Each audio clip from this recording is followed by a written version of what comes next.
আসসালামু আলাইকুম। আরোগ্য মেল রাজশাহী, ডাক্তার মোহাম্মদ আফজল পান্না। আজ আমি আপনাদের সামনে HR-75 ওষুধ দিয়ে কিছু আলোচনা করব। HR-75 ওষুধটি এটি একটি homeopathic Pakistani commission potency drug.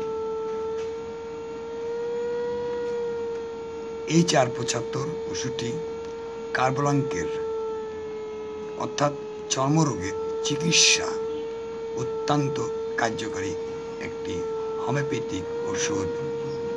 এটি মাসুদের হোমিওপ্যাথিক ওষুধ নামে পরিচিত। এটি পাকিস্তানি একটি ওষুধ। এটি পাকিস্তানি হোমিওপ্যাথিক ফার্মাকপিয়ন অনুযায়ী প্রস্তুত করা হয়েছে। আচ্ছা, HR-75 ওষুধের ব্যবহার। HR-75 দ্বারা ট্রিটিং কার্বোলাঙ্কের চিকিৎসায় ব্যবহার করা হয়। যেমন HR-75 কার্বোলাঙ্কের চিকিৎসার জন্য সর্বোত্তম ওষুধ বলা যেতে পারে। সংক্রমণের কারণে বরুণ এবং ফোড়াতে ব্যবহার করা হয়। বিশেষ করে হাত ও পায়ের একজিমায় HR-75 ওষুধটি অত্যন্ত কার্যকরী একটি ওষুধ। বিপাকীয় ব্যাধির কারণে পুটুস্টুলার বিস্ফোরণে ব্যবহার করা হয়। এছাড়াও শুষ্ক, রুক্ষ এবং আঁশযুক্ত ত্বকের রোগীদের ক্ষেত্রে ব্যবহার করা হয়। যেসব রোগীর শুষ্ক এবং রুক্ষ ত্বক আছে তাদের জন্যই HR-75 ওষুধটি অত্যন্ত কার্যকর একটি ওষুধ। আচ্ছা, HR-কার্বোলাঙ্ক কি? কার্বোলাঙ্ক হলো একটি লাল ফোড়া এবং বেদনাদায়ক ফোড়া যা ত্বকের নিচে একে অপরের সাথে সংযুক্ত। ফোড়া হলো একটি চুলের ফলিকলের একটি সংক্রমণ যা ত্বকের নিচে পুঁজের একটি ছোট্ট সংগ্রহ যাকে ফোড়া বলা হয়। এটি কার্বোলাঙ্কের শরীরের একটি লোমযুক্ত জায়গায় যেমন ঘাড়ের পিছনে এবং ন্যাপে ঘটতে পারে, কিন্তু এটি কার্বোলাঙ্কের শরীরের অন্যান্য অংশে যেমন নিতম্ব, উরু, কুচকি এবং বগলের মধ্যে বিকশিত হতে পারে। আচ্ছা, এই কার্বোলাঙ্ক হওয়ার কারণ কি? এবার আপনাদের সামনে তোলার চেষ্টা করছি।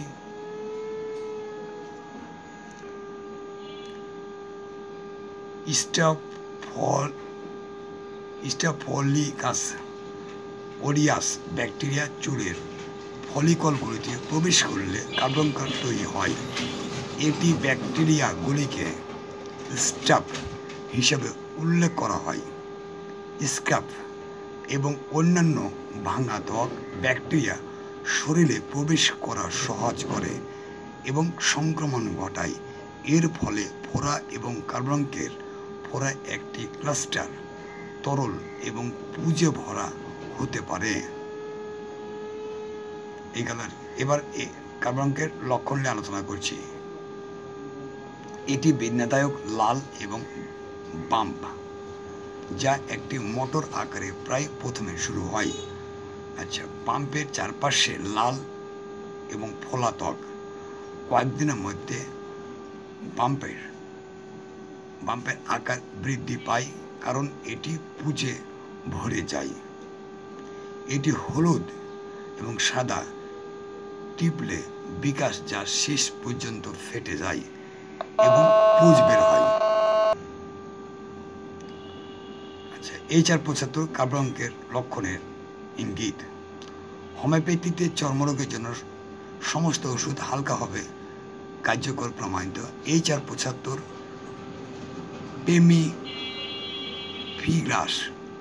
অ্যালার্জি, একজিমা, দাঁত, প্রোটাইসিস, সোরিয়াসিস, হার্পিস, স্কাবিস, কাঁটাযুক্ত তাপ, ফোড়া এবং কার্বঙ্কের এবং অন্যান্য অনেকের চর্মের জন্য মূল্যবান প্রতিকার হিসেবে HR75 ওষুধটি কাজ করে।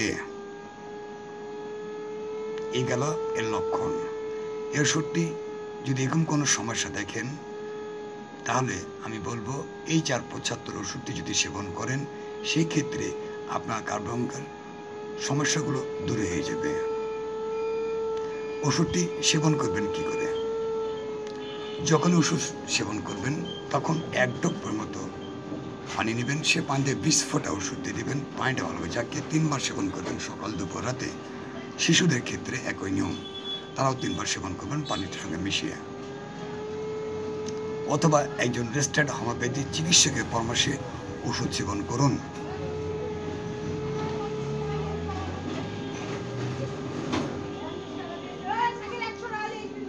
আচ্ছা, বিশেষ করে HR75 ওষুধে কোনো পার্শ্ব প্রতিক্রিয়া নেই, তারপর আমি বলবো চিকিৎসা পরামর্শ ছাড়া ওষুধ সেবন করা উচিত নয়। এটা আপনার শারীরিক ও মানসিক ক্ষতি হতে পারে। ওষুধ সেবনের পূর্বে অবশ্যই একজন রেজিস্টার্ড হোমিওপ্যাথি চিকিৎসকের পরামর্শে ওষুধ সেবন করুন। ওষুধ সেবন করতে যদি আপনার লক্ষণগুলো অব্যাহত থাকে সেক্ষেত্রে আপনি হোমিওপ্যাথি চিকিৎসকের পরামর্শ নিন। বিশেষ করে গর্ভবতী মহিলারা ওষুধ সেবনের পূর্বে অবশ্যই একজন রেজিস্টার্ড চিকিৎসকের পরামর্শ করা উত্তম। ওষুধটি সুগন্ধ দুর্গন্ধ থেকে দূরে রাখবেন, শীতল শুষ্ক স্থানে রাখবেন, শিশুদের নাগালের বাইরে রাখবেন। আমাদের দেশে বর্তমানে বহু মানুষ প্রেশার এবং ডায়াবেটিসে আক্রান্ত অ্যালোপ্যাথি ওষুধ সেবন করেন। তবে অ্যালোপ্যাথি এবং হোমিওপ্যাথি ওষুধ সেবনে কোনো পার্শ্ব প্রতিক্রিয়া দেখা দিবে না। ওষুধ সেবনে অবশ্যই আধা ঘন্টা ব্যবধান রাখুন। আমার একটা ওয়েবসাইট আছে www.arogyohomeo1.xyz, লগ ইন করে আরও বিস্তারিত জানতে পারবেন। একটা কথা বলে রাখি, যেসব মানুষ বন্ধ্যা পুরুষরা এবং মেয়েরা দেশে এবং দেশের বাইরে বহু চিকিৎসা নিয়েছেন, সুফল পাননি, আমি তাদেরকে বলছি আপনারা হতাশার মধ্যে আছেন, বাচ্চা হচ্ছে না, বাচ্চা যেন বহু করছেন, তারা আইডিপি অনেকে চিন্তা না করছে, আমি তাদেরকে বলবো আপনারা আসেন, আরো হোমিওপ্যাথি চিকিৎসা নিন। আল্লাহ ঈশ্বর থেকে অবশ্যই এটি সম্ভব।